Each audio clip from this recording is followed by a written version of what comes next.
There's a fine line between helping others and letting them take advantage of you.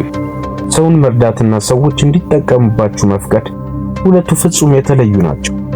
ሁልጊዜ ብዙዎቻችን ከምንቀበለው በላይ እንሰጣለን፣ ራሳችንን እንሰጣለን፣ ዝቅ እንላለን፣ ግን ምንም ጠብ የሚል የለም።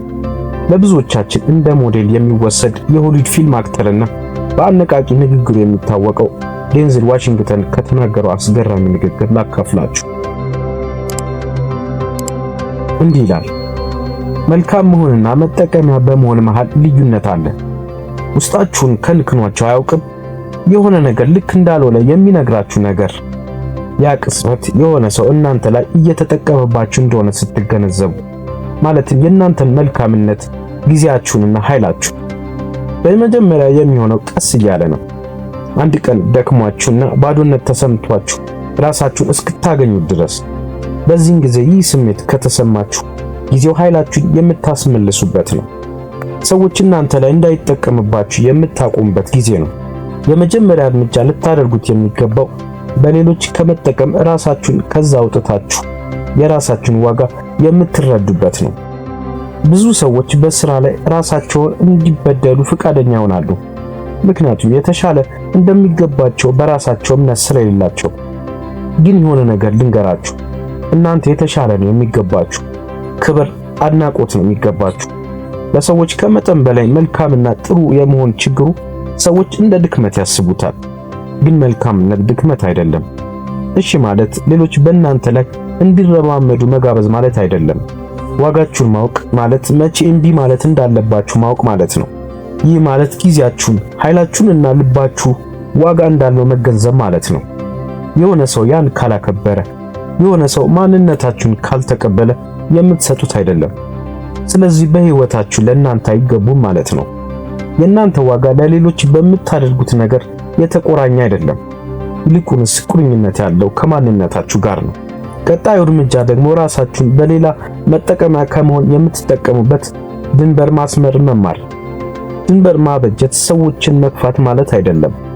ሰላማችሁን፣ ጉልበታችሁንና ጤናችሁን መጠበቅ ማለት ነው። በመጀመሪያ ምቾት ላይሰማችሁ ይችላል። ሰዎች ምናልባት መልሰው ሊገፏችሁ ይችላሉ። ምናልባት ለምን ተቀየርክ ወይም ተቀየርሽ ብለው ሊጠይቋችሁ ይችላሉ። ለምን አትቆይም ሊሏችሁም ይችላሉ። ግን እውነታው ይሄ ነው።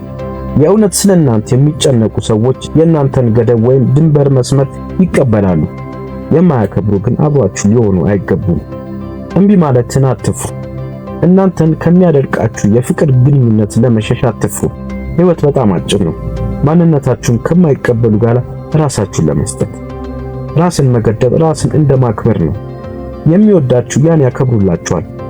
አንዳንድ ሰዎች እንደ አፍቃሪ ሆነው በህይወታችሁ የሚመጡት እናንተን ከፍ ሊያደርጓችሁ ሳይሆን ዝቅ ሊያደርጓችሁ ነው።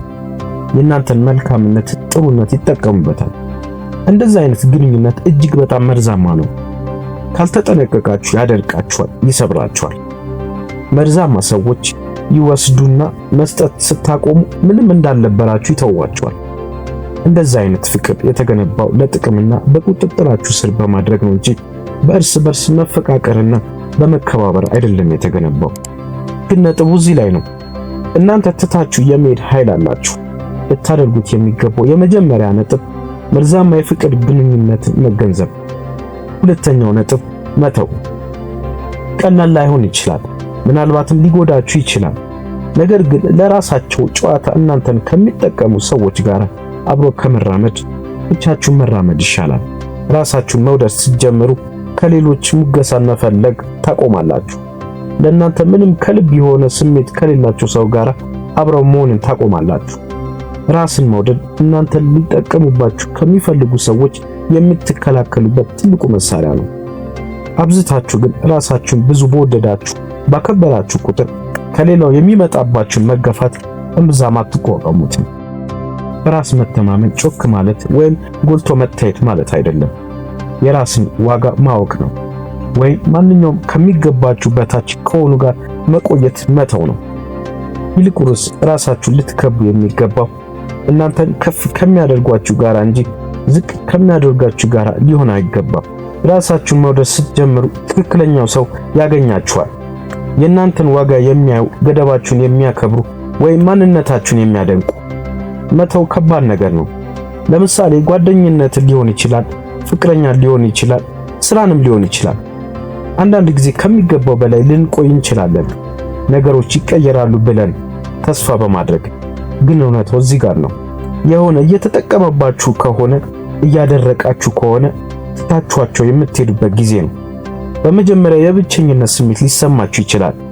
ጠቃሚ የሆነ ነገር ያጣችሁ ሊመስላችሁ ይችላል። ግን እውነታው የሆነ የተሻለ ነገር እያገኛችሁ ነው። ሰላማችሁን፣ ጥንካሬያችሁን፣ ኃይላችሁን። የሚጠቀሙባችሁን ሰዎች በምትተውበት ቅጽበት ሕይወታችሁን የምትመልሱበትን የሚሆነው። የሚጠቀሙባችሁን አንዴ ካጸዳችሁ ጤነኛ የሆነ ግንኙነት ለመገንባት መጀመር ትችላላችሁ። እናንተን ስኬታማ ሆናችሁ ማየት ከሚፈልጉ ጋራ ከእናንተ አይወስዱም፣ መልሶ ይሰጧችኋል እንጂ። ድንበራችሁን ይጠብቃሉ፣ ድላችሁን ያከብራሉ። እናንተን ወደ ላይ ከፍ በሚያደርጉ ሰዎች ራሳችሁን ክበቡ። ጊዜያችሁን፣ ጉልበታችሁንና ልባችሁን ከሚያከብሩ ጋራ። እንደዚህ አይነት ግንኙነት ነው እናንተን ወደፊት የሚገፋችሁ። ማደግ የምትፈልጉትና መሆን የምትፈልጉትን ሰው እንድትሆኑ ይረዳችኋል። ሰዎች እናንተን እንዳይጎዳችሁ በምታቆሙበት ጉልበታችሁን የምትመልሱበት ቅጽበት ነው የሚሆነው። በራሳችሁ ሕይወታችሁን የምትመሩበት ጊዜ ነው የሚሆነው።